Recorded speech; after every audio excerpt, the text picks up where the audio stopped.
This training is brought to you by the Delaware Network for Excellence in Autism. We know that while holidays and special events are a time of joy and celebration, they can also be difficult for youth with autism spectrum disorder. This training will review why holidays and special events can be particularly challenging for children with autism and their families or caregivers, while presenting strategies that can assist in reducing special event-related stress and challenging behaviors. Led by the University of Delaware Center for Disability Studies, the DNEA provides training, technical assistance, and information dissemination that benefits individuals with autism, their families, and the professionals who serve them. The DNEA leverages interdisciplinary expertise and collaboration across multiple organizations, state agencies, and specialists, including the Interagency Committee on Autism and network partner Autism Delaware, to promote equity, inclusion, and access through the use of evidence-based and promising practices for individuals with autism across the lifespan. When referencing this training content, please use the following citation.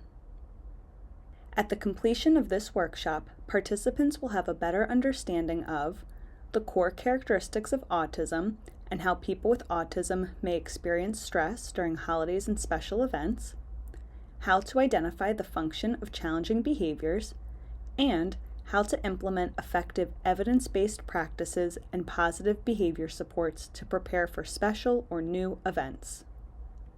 In this workshop, we will be reviewing the following topics: the core characteristics of autism, identifying the function of challenging behaviors, and evidence-based practices and positive behavior supports. Let's start by discussing the core characteristics of autism.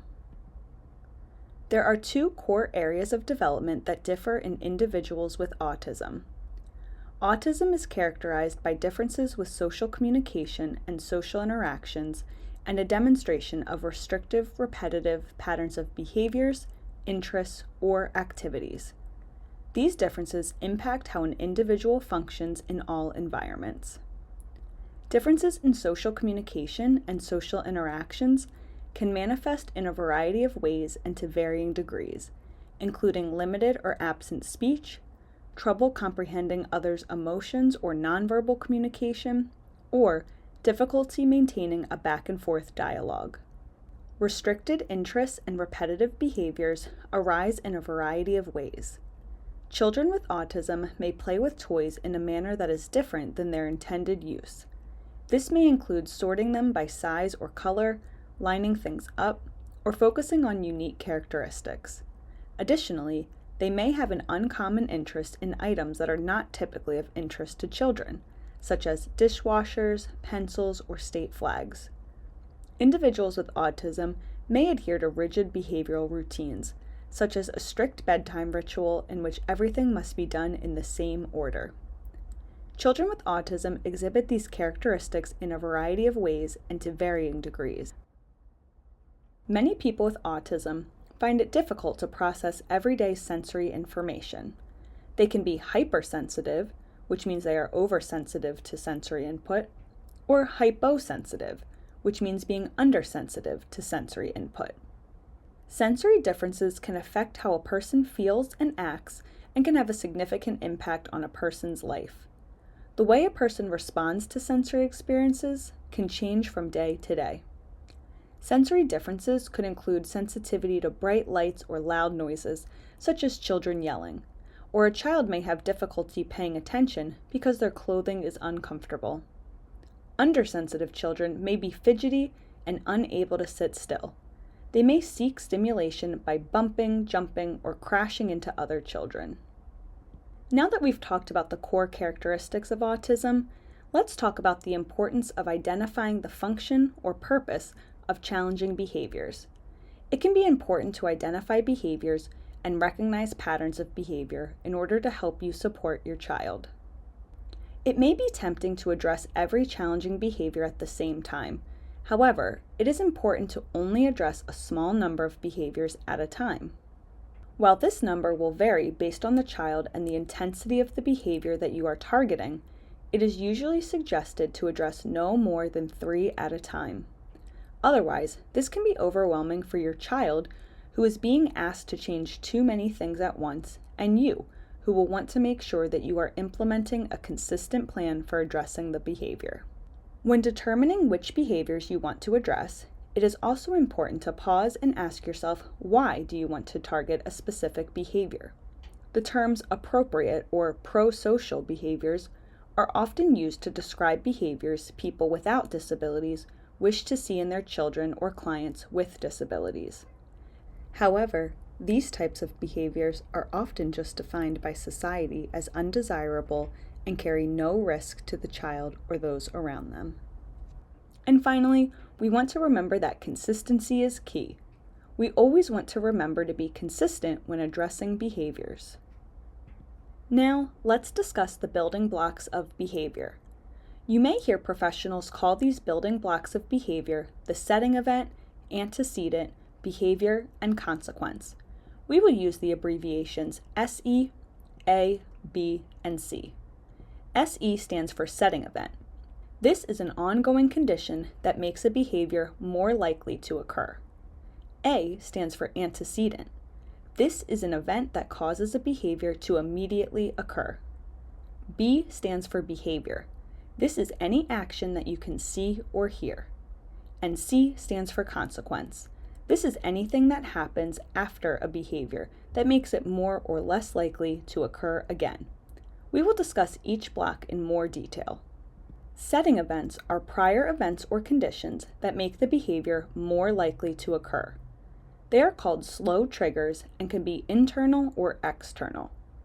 They can be environmental triggers, such as heat, noise, or crowds, or physical factors, such as illness, hunger, fatigue, side effects of medication, or overstimulation. Other setting events that could set up an episode of challenging behavior could include learning difficulties, communication challenges, or being bored. Setting events can be difficult to identify and can sometimes be unknown. An antecedent is an immediate event right before the behavior that made it more likely to occur. Antecedents are known as fast triggers because it comes just before the challenging behavior. It includes where the behavior occurs, with whom, and during what activity. Antecedents can include changes in the environment, transitions, sensory experiences such as sounds or light, frustrations due to communication, demands or difficult tasks, or being told no or to wait. The behavior refers to what the individual does in response to the antecedent. Behavior is an observable and measurable act of an individual. Challenging behaviors are usually what is identified due to their intensity, frequency, duration, or location. Often, the goal is to identify replacement behaviors for the challenging behavior. A replacement behavior is the behavior you want the individual to exhibit in place of the behavior you are trying to eliminate. As an example, in school you have a child who blurts out. You want to eliminate the blurting, so you teach the replacement behavior of raising a hand and waiting to be called upon. A consequence is anything immediately following a behavior.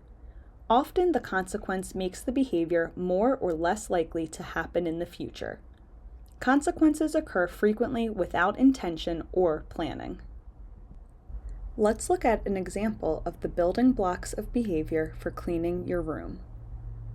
The setting event that is making the behavior more likely to occur is that your child is feeling hungry from missing breakfast. The antecedent that causes a behavior to immediately occur is that your child is asked to do a non-preferred activity, in this case, cleaning their room. The behavior is that they yell, fall to the floor, and cry, "No, it's too hard."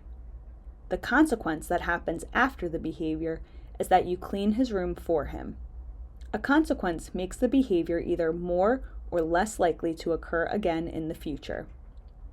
In this case, the consequence of cleaning your child's room for them would unintentionally reinforce the behavior, which in turn will make it more likely to occur again. Now, let's look at a better way to handle the situation. Instead of cleaning up your child's room for them, You could respond by saying, "I like how you used your words to tell me how you are feeling. I know you sometimes feel upset when you are hangry. Do you want to get a snack before cleaning your room?" This consequence accomplishes a few things. First, it addresses the setting event of the child feeling hungry from missing breakfast by offering a snack. The consequence also reinforces the child by complimenting him on using his words to state how he is feeling. And finally, the consequence eventually completes the task of having the child clean their room. When a child shows a challenging behavior, it is often for a reason. Instead of just focusing on the behavior itself, like yelling or crying, try to figure out the why behind it. For example, we may ask, do they want to get something, such as attention or a toy? Or do they want to avoid something, such as loud noises or a difficult chore? An example may be a child running out of the room at a holiday party because they want to escape the loud noise. Another example may be a child crying because they want to get a present that another child is opening at a birthday party. Understanding the why of a challenging behavior helps you create a plan to help your child. A helpful way to do this is to keep a simple journal to track what's happening right before, during, and after the challenging behavior. This can reveal patterns and clues about the reason for the behavior.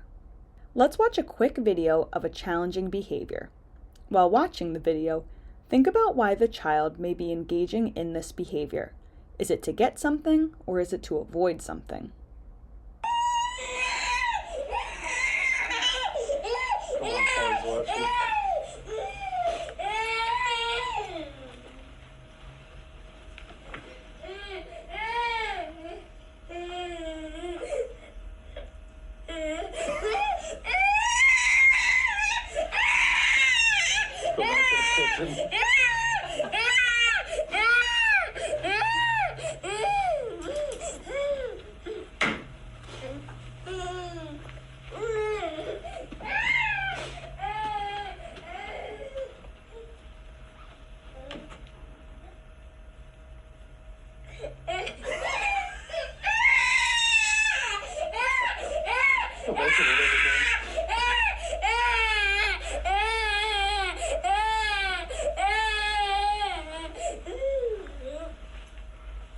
Already starting to get up.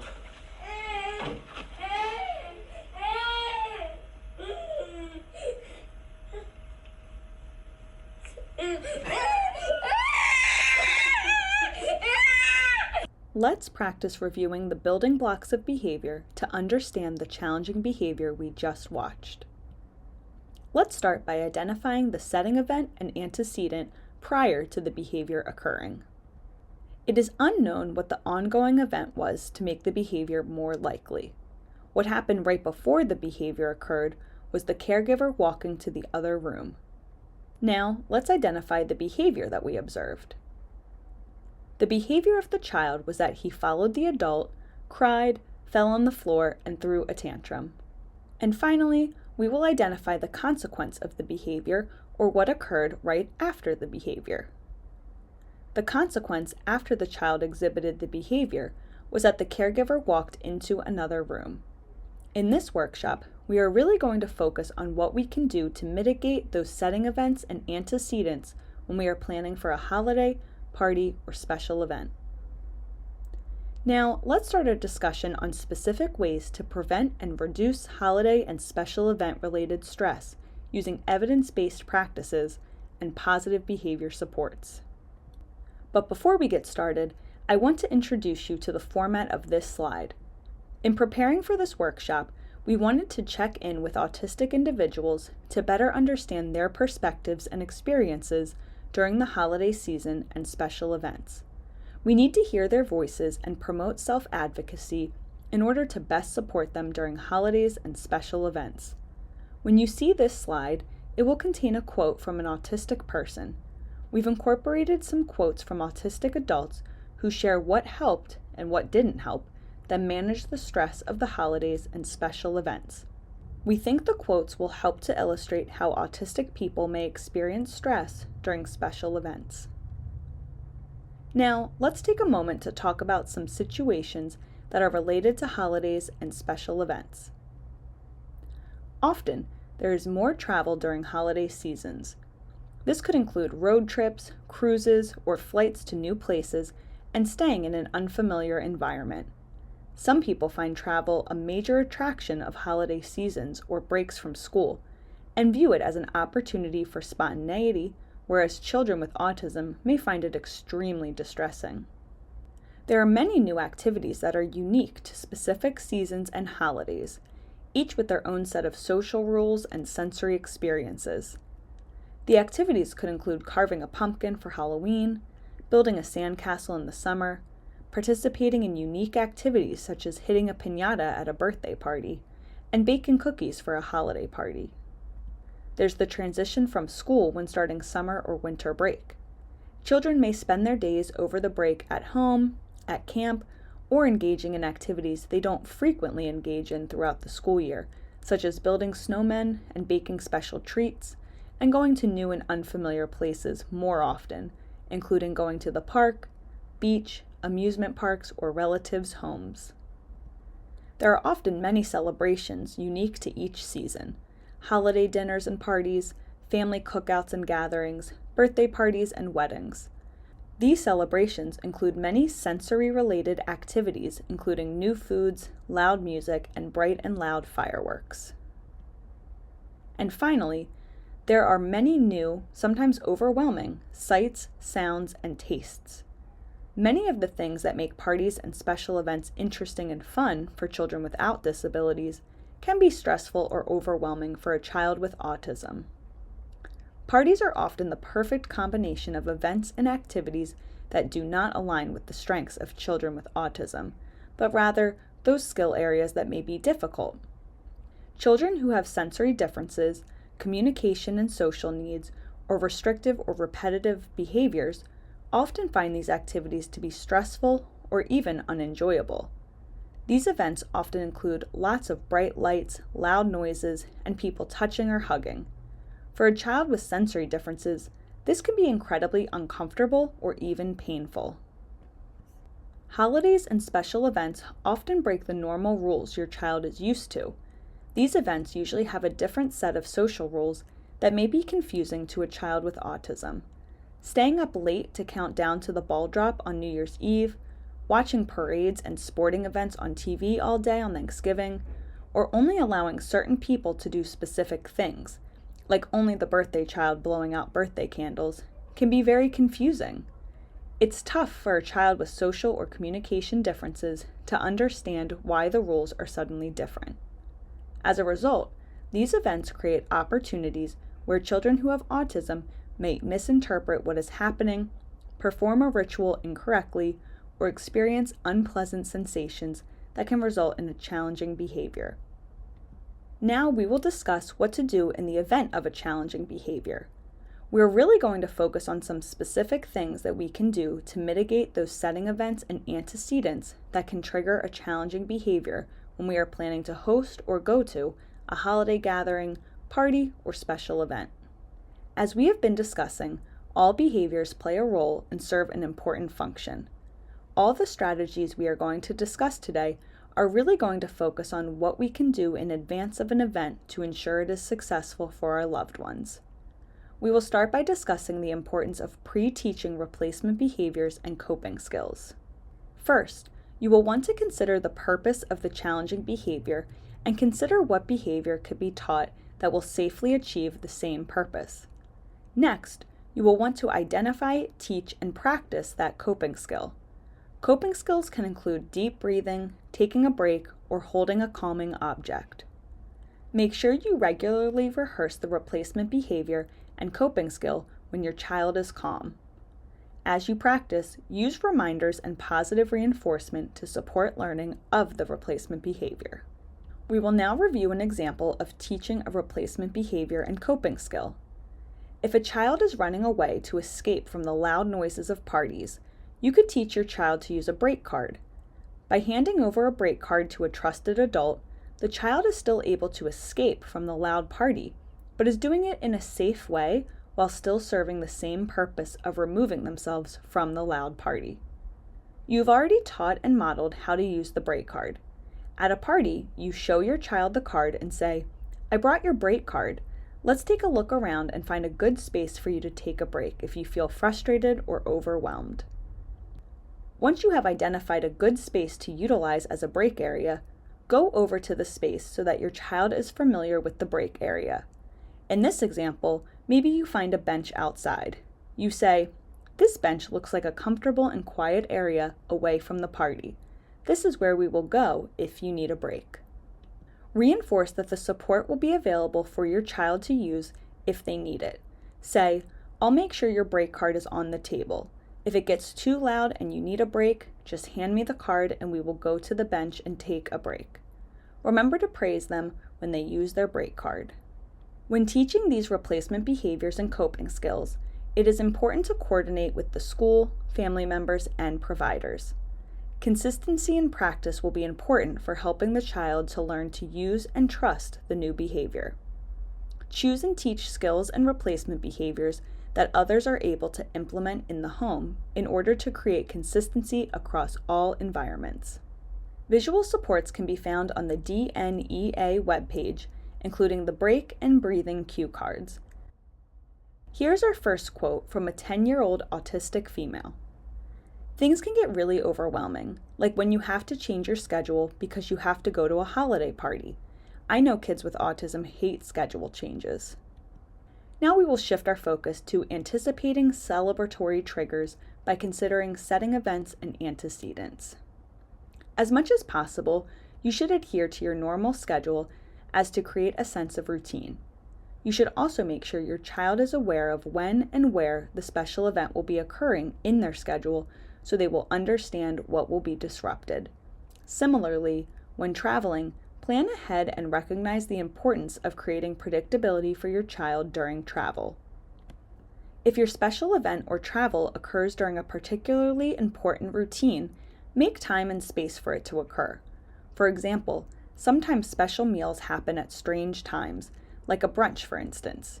We all starve ourselves so we can eat the brunch, but that change in routine may be difficult for your child. So consider letting them have breakfast and be okay with them not eating as much food during brunch. If a special event occurs during a normal snack time, bring it with you and find a quiet space for your child to enjoy their snack. If you use a visual schedule, make sure to create new schedule pieces for your child in advance of the event. It is helpful to review the pieces with them for a few days leading up to the event or travel. This will be especially important if the scheduled activity is associated with new or unfamiliar social rituals or activities that may be triggering to your child. You can show them pictures or videos of those events and pair it with the schedule piece to help with teaching that event.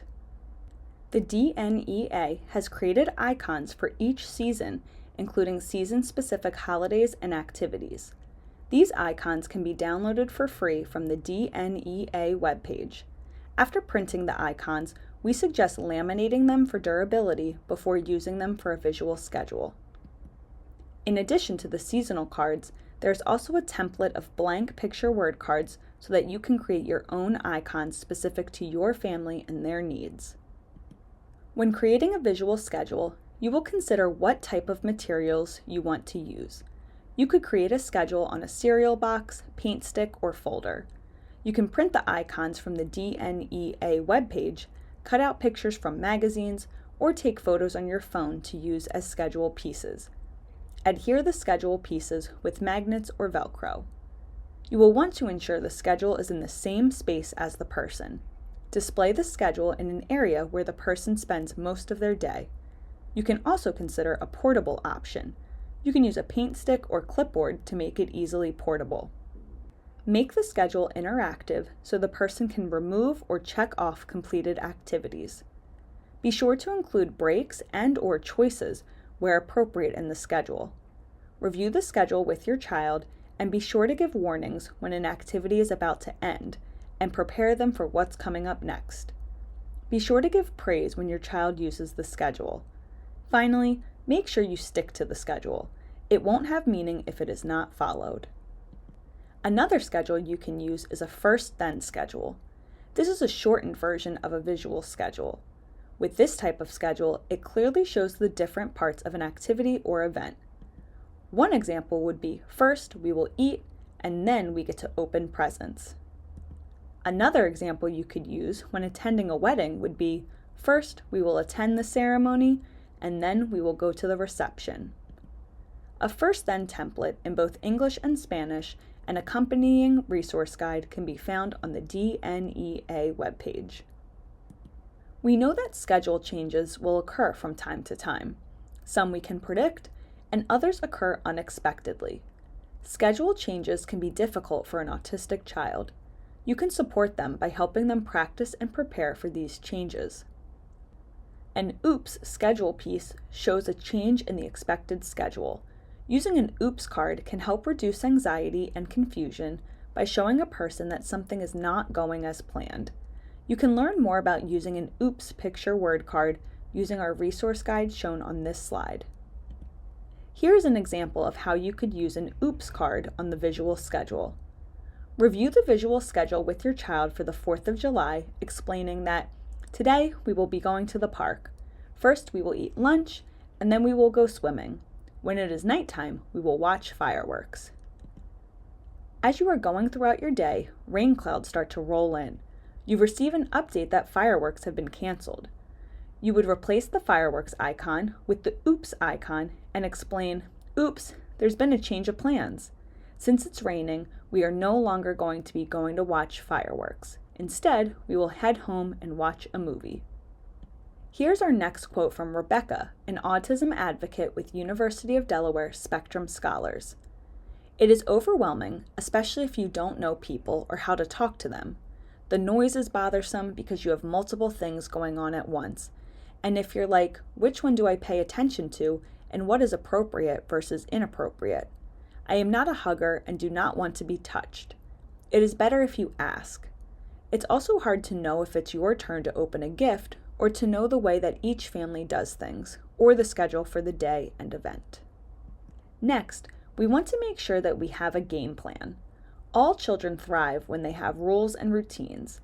Children with autism in particular do well when we use rules and routines to explain abstract concepts in a concrete manner and make their day predictable. In addition to using a schedule, there are other strategies you can use to make the day more predictable. If you are hosting a party, it is helpful to include your child in the party prep. This will help your child understand what is going to happen. You can discuss how the different party supplies and decorations should be used, and it also gives you a preview of any items that may prove challenging for your child. Model and narrate how to interact with the items unique to the event. If you are going to a party at a foreign location, such as a wedding, bat mitzvah, or a relative's house that you don't visit often, it may be helpful to visit that location before the event. It will give your child the chance to explore the space without any crowds. It will also provide you with the opportunity to find things like bathrooms, quiet spaces if your child needs a break, or features of the property that may need pre-teaching, especially if they have safety concerns such as fireplaces, candles, docks, and other water safety concerns. If you cannot visit the location before the event, I encourage you to contact the host of the event to find out if there will be any activities that may be frightening or overwhelming, such as fireworks, different foods, or loud music. Having a game plan includes creating visual cues or visual boundaries to remind your child about rules specific to the upcoming event. Claire, a parent of a child with autism, discussed her advanced preparations for travel. It's planned down to what they are going to eat, I mean, we will go through the brochures of wherever we are going, or, the town, the tourist information of wherever we are going, and down to exactly what meals they are going to have, where they are going to have them, what time you are going to have them. It tends to be a lot of time spent on the internet before you travel. A travel resource guide can be found on the DNEA webpage. Here are some examples of visual boundaries that may be helpful for your child. A gate around a Christmas tree, cones around a bonfire, or a rope around presents create a visual boundary to limit access to that specific area. Visual boundaries are especially important to use in areas with safety concerns. Here are some more examples of visual cues that may be helpful for your child. A visual cue can be used for turn taking, whether it is taking turns opening presents or taking turns when playing a game. This will clearly show your child that during a certain activity, they will have a turn and then it will be someone else's turn. This visual should be used ahead of time to practice and prepare and can be brought to the party or event to remind the child of the process of taking turns.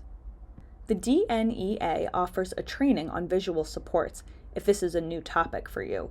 Please check out our calendar for upcoming trainings.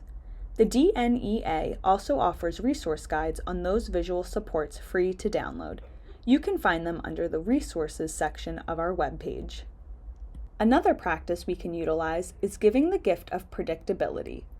Use visual schedules, timers, social narratives, and role-playing to prepare for new activities and events. It is helpful to practice some of those social rituals that may be new or difficult for your child. You can model how to graciously accept a present you do not like or turning down a hug from a relative. Then practice role-playing it leading up to a party or special event. After scoping out a party location or event where you anticipate difficulty, prepare for it.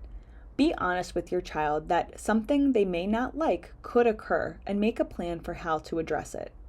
This could be identifying a safe, quiet space or bringing headphones and calming music. Make sure to bring any devices, visual supports, or resources you know to be useful to your child with you. When having these discussions with your child, be positive.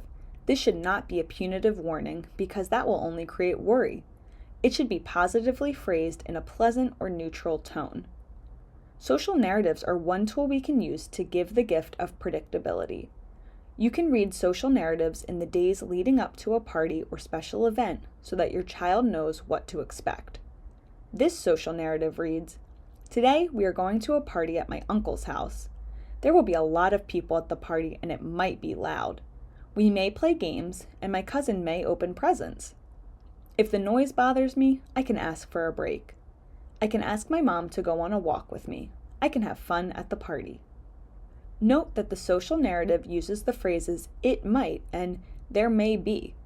This way, you can prepare your child for events that may happen and helps increase flexibility in case plans change. It also addresses a potential trigger, in this case, loud noises.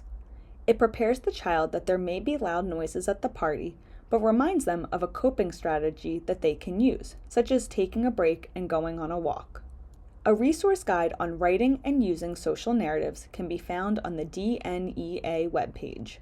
Our next quote is from a 10-year-old autistic female. "I generally don't like to be touched, so when someone gives me a hug at a holiday party, I try to squirm away.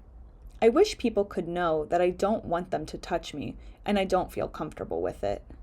As we talk about ways to prepare your child and set the environment up for success, we cannot ignore the impact of the other relatives and friends who may be part of your special events. This can be a major source of stress during special events. You know your family and friends the best, but it might be helpful to offer some considerations that will hopefully increase success in supporting your child. Speak about your child's disability with family members. When talking about behaviors, rather than labeling the behaviors as challenging or bad, you can provide a specific description of the behavior. This can help to shift the perspective about disabilities and focus on celebrating strengths and progress. Along the same lines, be sure to describe potential behaviors in addition to strategies you or your child may use. It can be helpful to frame your discussion in a way that makes it clear that you are not trying to make excuses or ask for special treatment, but rather you are trying to provide an idea of what to expect, share your perspective, and put effective supports in place.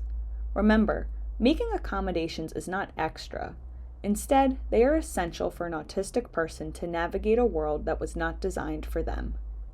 Share that your child may demonstrate behaviors such as unwillingness to try a new food, refusing to join an activity, or rejecting a hug due to their sensory differences. Additionally, explain that your child may ask to take a break and that you are teaching this as a coping strategy. If your child engages in self-stimulatory behaviors, you could share that they use this as a way to calm down, and therefore, you do not ask them to stop. Explaining these things in advance may help others not to take it personally or misinterpret as the child being intentionally rude or dismissive. It can also be beneficial to share the child's preferred method of communication and how best to communicate with them in advance. At the same time, you could provide recommendations about your child's interests so relatives and friends know what your child may be more inclined to talk to them about. It's important to set boundaries and stick to them.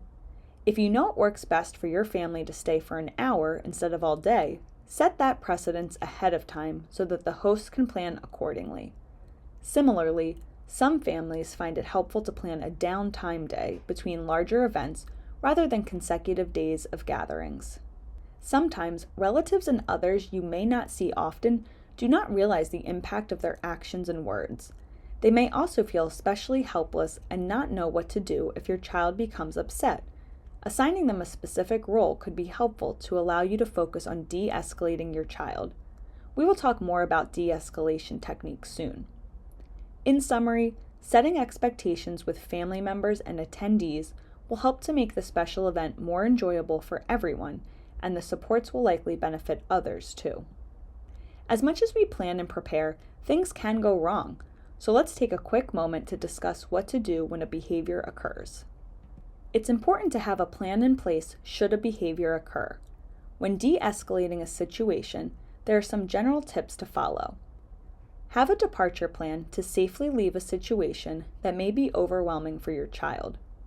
Remind your child to use skills they know. Encourage the use of replacement behaviors, and remember to reinforce attempts at using these strategies. Do not try teaching a new skill or behavior during the challenging situation. Set limits. Calmly remind your child of the rules, and if appropriate, the consequences of breaking those rules, but do not threaten. Remain calm. Although it can be difficult to feel calm during a crisis, appearing calm conveys confidence in your ability to handle the situation and makes your child feel safer. Use open body language and neutral facial expressions. Limit verbal directions. When you must speak, use an even tone of voice, appropriate volume, and speak in simple, brief, slow statements. Help your child articulate their emotions. Encourage communication in a modality that works best for them. Consider using visuals, such as the feelings thermometer, to help your child identify their emotions and rate their own level of escalation. The visual support feelings thermometer can be used to help your child become more aware of their emotions so they can learn how to manage them more effectively.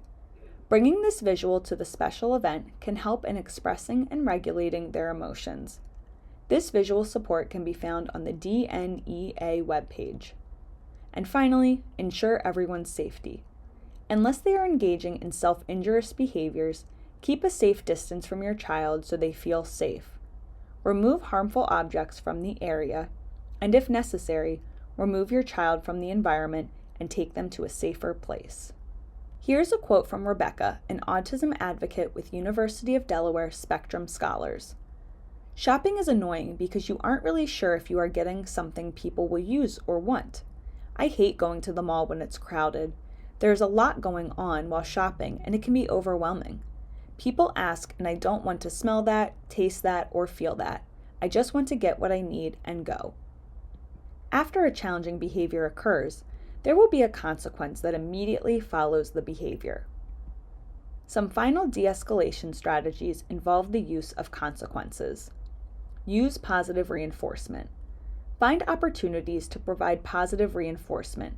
Clearly state why you are providing the feedback. For example, saying, "I like how you are using your words to tell me you are angry."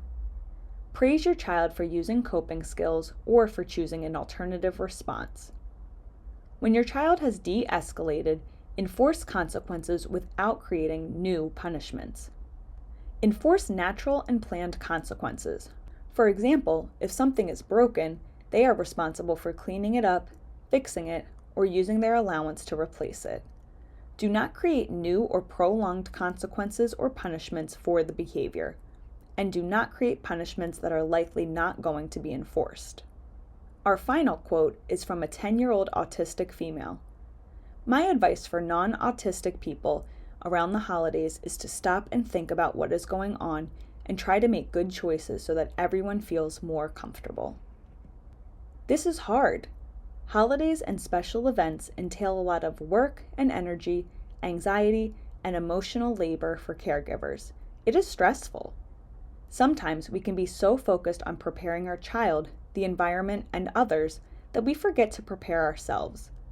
During the busy holiday season or a time around special events, it is important to take time for yourself.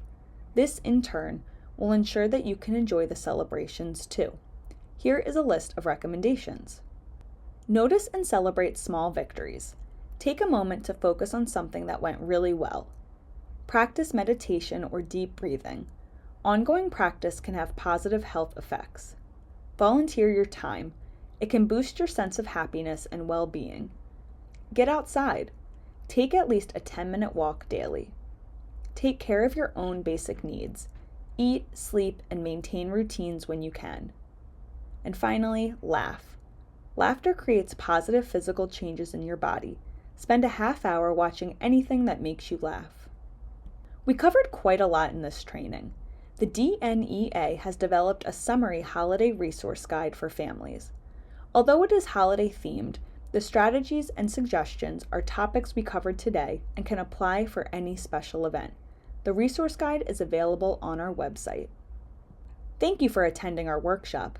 Please contact the DNEA for additional information, trainings, and resources. Here are the references that we used to create this training video. Thank you.